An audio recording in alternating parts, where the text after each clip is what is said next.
100.9. Let me pull up my phone here really quick as selfishly I was watching Boise State and UNLV on my phone here, so I didn't quite have the assignments pulled all the way up. All right, Kai, so you were in person at Northside taking on Demopolis there. You also are going to write a story about Brookwood and Paul Bryant, and then Hillcrest at Oak Mountain. Let's start with the game that you were at, Demopolis at Northside. Talk to me about this game here a little bit, Kai. Well, this game right here, it's a very important game for Northside and Demopolis too. You know, Demopolis, they were able to keep their season going at the number one spot in the region. Northside, not too sure exactly what's going to happen with them. You know, tonight with the region championship, so they might drop a little bit, or they might stay at that number 3 spot. But right now, 34 to 20 was actually the final score. It was a very hard battle during that first half. So, but yeah, Demopolis ended up pulling it out towards the end. 34 to 20 was the final score there, courtesy of Kai Jones, an intern of ours here at Tide 100.9. And Northside's a good football team, right? I believe they'd only lost one game, maybe 2 games before going into this one. And so they lose this game against Demopolis here. Talk to me a little bit about it. What was Demopolis able to do to kind of shut down a Northside team that had hopes of winning the region tonight? Well, on the offensive side, Demopolis was very, very efficient. They had this one running back. I believe his name was Kendrick. It's a hard name to pronounce, but it was very good. I called him Marshawn Lynch Jr. out there tonight. There was one run he had where he just took the ball. I think it was for either a 50 or a 60-yard touchdown, but he broke just about every tackle that was, every player that went in for the tackle. I'm pretty sure he broke. Every player on Northside's team went for that tackle. He broke it, and he took it in for the touchdown. Defensively, I will say that the Tigers did struggle a little bit defensively when Northside had got that passing game going. They shut down Bennett Green, the sophomore running back, for the with the running game a little bit. But eventually, he was able to cut through and make a couple of plays for him. But really, it was over the air, which Northside really was able to do what they needed to do. So when they kind of reverted from that, that's when Demopolis was able to step up and really, put the hammer to the nail. It looks like the player for Demopolis was Keyshawn Rouser, I believe. Yes, Keyshawn Rouser had 64 yards on a run with about 2 minutes to go in the third quarter there. Joe Gaither here, former brand manager of Tide 100.9, said his 5th of the night is the exact same play as the last big run. 5 touchdowns in this game, Kai? Yes, 5. That is a very impressive number. Golly. He was doing some very good work this game. He was. I believe that if you're going to give a player of the game to any player for that game, it would definitely be Keyshawn Rouser. They also have I believe it's a Kentucky commit. It's a number 4. He was playing some good ball today also.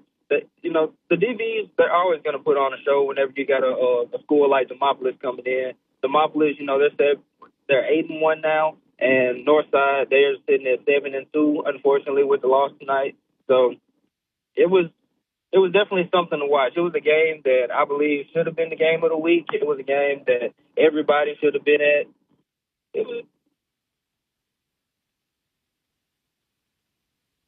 Do you see this game? Well, I guess, do you see Northside being a playoff contender, though, finishing 3rd in the region? I believe the top 3 in the region make the playoffs. Am I wrong there? It's been a minute since I've really dived into the playoff format of high school football. So just give me a quick refresher on how the playoff format works. To my knowledge, when I was playing in high school football, it was always the first top 4 in the region to make the playoffs. I don't know if they have changed it to where it's just the first 3 now, but I'm pretty sure it's the first 4, and the first 4 would be Demopolis, Shelby County, Northside, and even Selma has snuck in there a little bit, even though Northside was able to put out Selma in a very close game that went into overtime. They beat them 26-20 during the midway point of the season, which actually got rained out a little bit towards the end of the game. They didn't finish that game till early in the morning.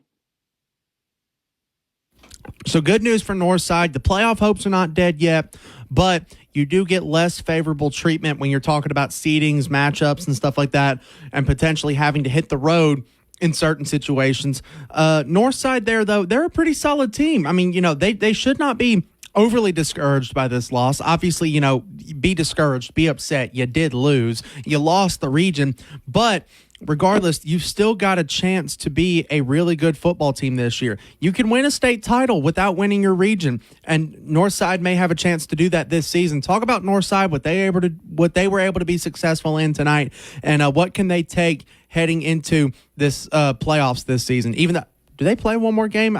I do apologize for this. Do they play one more game next weekend?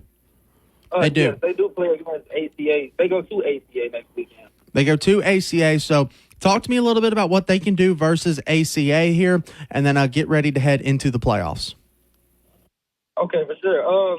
With ACA, I'm not too sure if they had won or if they lost tonight, but, they have not really had too much of a positive win record. But ACA versus Northside is one of those rivalry games, and whenever you got a rivalry game like that, both teams are definitely going to be coming out swinging out the gate, trying to play as hard as they can. Northside, that quarterback they have, Jackson Rose, he is I believe he is a sophomore right now. So really all of Northside's team is, very young.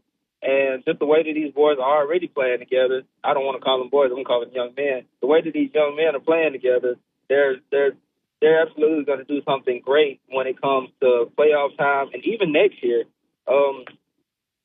Heading into the ACA game, they really got to, double down on their run game. Bennett Green, he's still a young player. So there's always time for development. He has to work on, cutting back inside, seeing the holes, doing what he has to do in order to be able to make them yards downfield.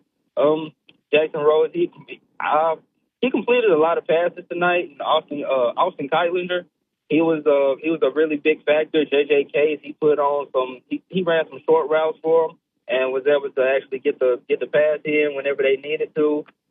Ethan McKeeter, he was also in there just making some plays for him. They definitely had, aired it out really. They stuck more to the spread offense and did what they had to do. Like I said, Demopolis, they were able to shut down the run game a little bit, but they just had nothing for the pass game. Were you able to put eyes on either one of these other games that we've got you doing tonight? I was able to put eyes on the Bryant versus the Brookwood game, very briefly. When I did tune in to the Bryant Brookwood game, Bryant had ended up scoring, which made the score at the time 36 to 10. And Paul Bryant, what does this win mean for the program, right? Obviously, you're not in playoff contention, right? This is the first win of the season, probably in what I believe is the last game of the season, but that's positive momentum. That's positive momentum when we talk about heading into spring ball next year, heading into the regular season next August. Talk about what this win can mean for that program and a first-year head coach in Christian Jones. Oh, yeah. It's always crucial that, you start, you get a win during your season. Really nobody wants to end their season with an 0-10 record, especially when you're in high school. You got a lot of potential and a lot of different, factors going against you. You got the school that's looking at you to go out there and play the way that, they expect you to. Christian Jones, he was able to come out there and get that win against an 0-9 Brookwood team. It's very good that he was able to get that one win up under his belt. And they play Tuscaloosa County High School next week. So they still have one more game left on their schedule, and based on how County High has been playing this season, I believe that Brian will be able to pull out that second win of the season. Hopefully, I am rooting for him. It definitely means a lot. It shows that, it gives the players something to look forward to, especially being a young team that Brian really is. It definitely gives the school something to look forward to with Christian Jones being the new head coach and just showing improvement throughout the season. Speaking of teams getting wins to end or kind of head towards the end of their season, the Hillcrest Patriots defeated Oak Mountain 50-36. Obviously, Hillcrest is not in playoff contention after their loss to the Thompson Warriors a couple of weekends ago. But still, talk about this game. Maybe not this game because I don't know if you were able to put a ton of eyes on this one. But talk about a win like this and what it means going into next year, especially when Hillcrest is going to be replacing Bryson Kimbrough. Oh man, it's definitely going to be a hard one when it comes to replacing a good quarterback like Kimbrough, especially with the trying to make up for the running and the passing that he does, and the new quarterback that's going to be coming up. I believe his name is Jordan Chambly. He's not bad himself, but I will say that a win like this at the end of the season definitely gives a little bit more drive to your players, considering how this season has went for the Hillcrest Patriots. Unfortunately, like you said, they're not in the playoff this year with their loss to Thompson. But I do say that their 6-4 record, just being in 7A football right now, is definitely something that you can look at and say, okay, they might be on the way to, doing something even better the next year. Absolutely, Kai. Thank you so much for joining me tonight. Let everybody know where they can find your content, and we'll get you out of here. For sure. You can find me on Tide 100.9.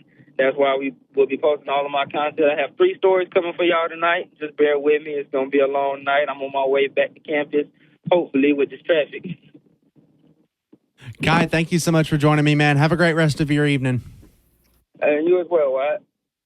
That was Kai Jones, an intern of ours here on Tide 100.9. Let's break right here. When we come back, we've got 2 more callers on the phone line. We'll talk with you guys here in the next segment, and we'll keep talking some West Alabama high school football as we get ready to wrap up the regular season here next week, right here on Tide 100.9 and 1230 WTBC, your home of Alabama Crimson Tide sports and West Alabama high school football. Like this and like that, and it's like this and like that, and like this, and Drake Creek. Coming out.